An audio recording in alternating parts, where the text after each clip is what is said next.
Good morning বন্ধুরা, তোমরা কেমন আছো? আশা করি তোমরা সকলে ভালো আছো। আজকে রথযাত্রার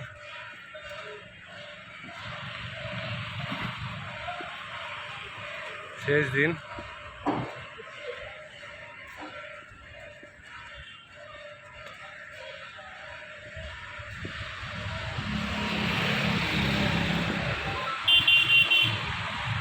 আজকে উল্টো রথে সবাইকে শুভকামনা। তোমাদের কাছে আবার ফিরে এসেছি আমি লোকনাথ। আজকে ছোট্ট একটা ভিডিও তোমাদের কাছে পরিবেশন করার জন্যে।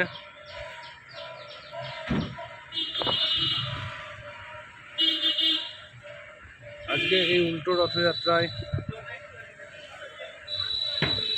খুব সুন্দর পরিবেশ এবং এখানে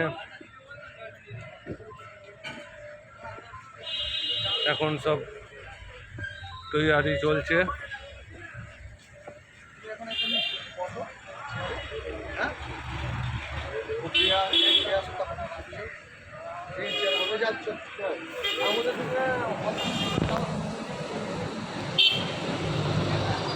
আস্তে আস্তে একে একে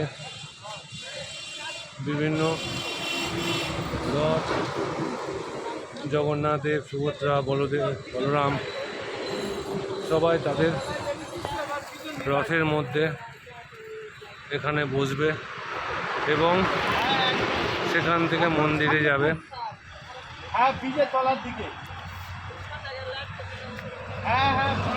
আজ এই 7 দিন ধরে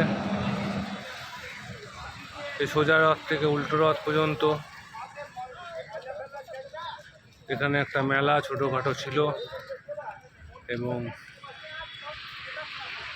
সবাই ভক্তবৃন্দ এখানে এসে তাদের প্রভুর সঙ্গে দেখা করেছে। প্রসাদ এবং অনেক গান এবং তার সঙ্গে কীর্তন সব কিছু হয়েছে। লম্বা শাড়ি দিয়ে এখন সব গাড়িগুলো তৈরি হচ্ছে, আসছে। কিছুক্ষণের পরে তারা বেরিয়ে যাবে।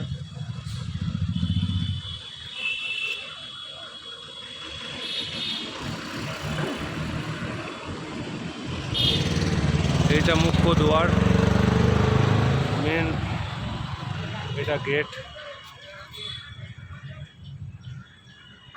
এই গেট দিয়ে মন্দিরের ভেতরে প্রবেশ করার রাস্তা।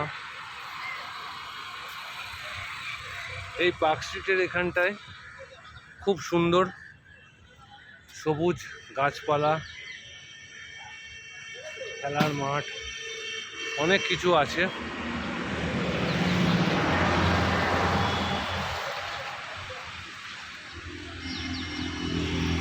এই যে গরম কদিন পড়েছিল, এই গরমে মানুষ এখানে এলেও কিছুটা স্বস্তির বোধ করে,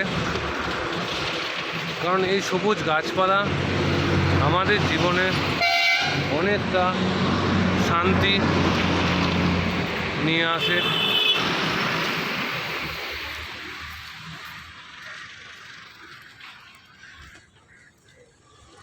এই যে মুখ্য দুয়ার, এই দুয়ার দিয়ে জগন্নাথ দেব, বলরাম এবং সুভদ্রা তিনজনে আসবেন এবং নিজের নিজের রথে তারা উপবেশন করবেন এবং সেখান থেকে আবার তারা ইস্কন মন্দিরে যাওয়ার তৈরি হবে। আস্তে আস্তে দেখতে পাচ্ছেন অনেক ভক্ত সমাগম হতে চলেছে। যত সময় বাড়ছে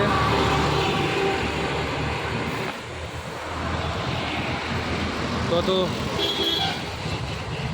ভক্তের আনাগোনা বেড়ে চলেছে। সময়ের সাথে সাথে এখানে ভিড়ও বাড়বে, মানুষের আনাগোনাও হবে। আজকের দিনটা সব কৃষ্ণ ভক্তদের কাছে অতি সুন্দর দিন। শুধু কৃষ্ণ ভক্ত বলে নয়, সনাতন ধর্মী মানুষের কাছেই এটা সবথেকে দুর্লভ দিন। আজকে সনাতন ধর্ম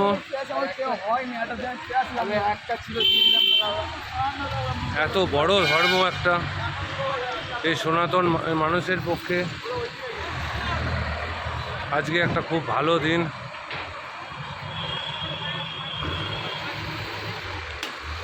এই গাড়ি এবং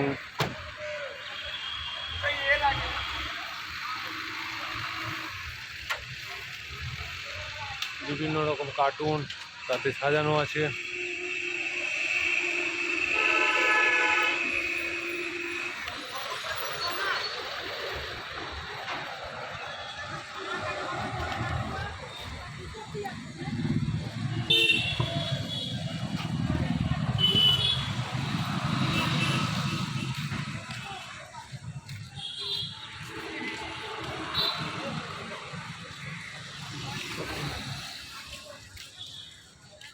আজকে সবাই ধীরে ধীরে এই মন্দিরের মধ্যে আসছে। আমি একটু রথটা দেখানোর চেষ্টা করব।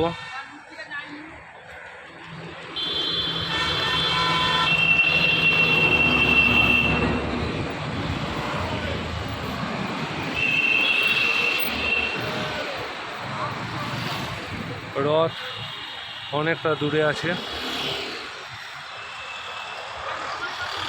পরের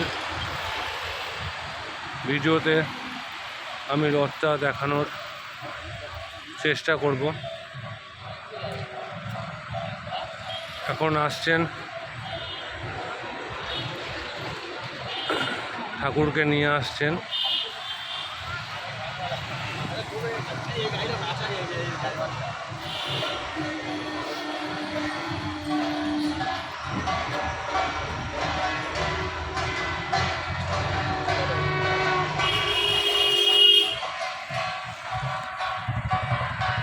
বাজনা ও কীর্তনের সাথে সাথে তারা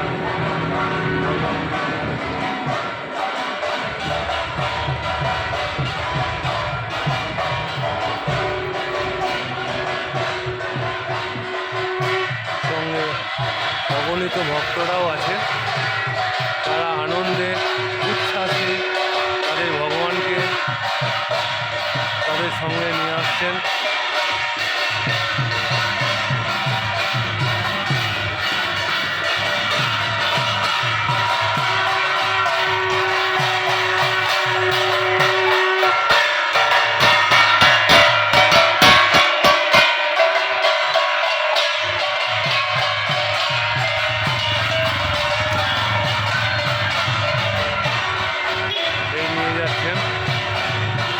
আজকে এই পর্যন্ত তোমাদের কাছে, আবার